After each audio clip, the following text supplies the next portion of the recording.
Hi students, 9th standard மேக்ஸுக்கு model question paper 1 and 2 தான் பார்க்க போகிறீங்க. ஸோ ஸ்கிப் பண்ணாமல் பாருங்கள், டெஃபினட்டாக யூஸ்ஃபுல்லாக இருக்கும்.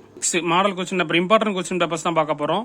ஸோ வீடியோக்கு ஒரு லைக் போட்டுக்கோங்க. மாடல் கொஸ்டின் 1 and 2 ரெண்டும் பார்க்கலாம். 50-50 மார்க்ஸ். ஸோ இதில் இருக்கிற கொஸ்டின்ஸ் நீங்கள் படித்தாலே போதுமானது. டெஃபினட்டாக நல்ல மார்க் உங்களால் ஸ்கோர் பண்ண முடியும். ஸோ உங்களுக்கு எக்ஸாம்லாம் முடிஞ்சிருச்சா 9th ஸ்டாண்டர்டுக்கு மிட்டம் டெஸ்ட் எல்லாம் அப்படின்றது கமெண்ட்ஸில் சொல்லுங்கள்.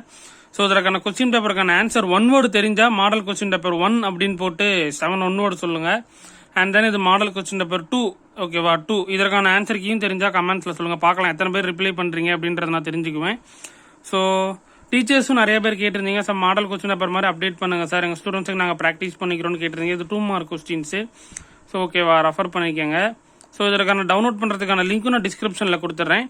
ஸோ அதான் உங்களுக்கு நான் சொல்கிறது. ஸோ ப்ராக்டிஸ் பண்ணிக்கோங்க. ஸோ லைக் பண்ணி சப்ஸ்கிரைப் பண்ணிக்கோங்க. அப்போ தான் நம்ம போடுற வீடியோஸ் இந்த மாதிரி உங்களுக்கு நோட்டிஃபிகேஷனில் வந்துக்கிட்டே இருக்கும். ஏன்னா 9th ஸ்டாண்டர்ட் ஸ்டூடெண்ட்ஸுக்கும் ஈக்குவலாக நம்ம 10th ஈக்குவலாக அப்டேட் பண்ணிக்கிட்டு இருக்கிறோம். So question papers 2 model question papers போட்டாச்சு. ஸோ இதில் இருக்கிற கொஸ்டின்ஸ் எல்லாமே ஒமிட் பண்ணாமல் நீங்கள் போட்டு பார்க்கணும், அதுதான் ரொம்ப முக்கியமானது. ஸோ இதில் இருக்கிற கொஸ்டின்ஸ்லாம் உங்களுக்கு தெரியுதா அப்படின்றத சொல்லுங்கள் மறக்காமல்.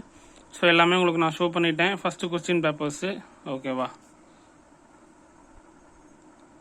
ஓகே, நெக்ஸ்ட்டு அப்படியே செகண்ட் கொஸ்டின் பேப்பர்ஸ் பாருங்கள். கொஸ்டின் நம்பர் 12லேருந்து 13, 14. ஸோ இதில் இருக்கிற கொஸ்டின்ஸ் எல்லாம் உங்களுக்கு தெரியுதா, எல்லாமே எவ்வளோ மார்க்ஸ் உங்களால் எடுக்க முடியும் அப்படின்றதையும் கமெண்ட் பாக்ஸில் சொல்லுங்கள். நம்ம ஸ்டூடெண்ட்ஸும் தெரிஞ்சுக்கிட்டோம்.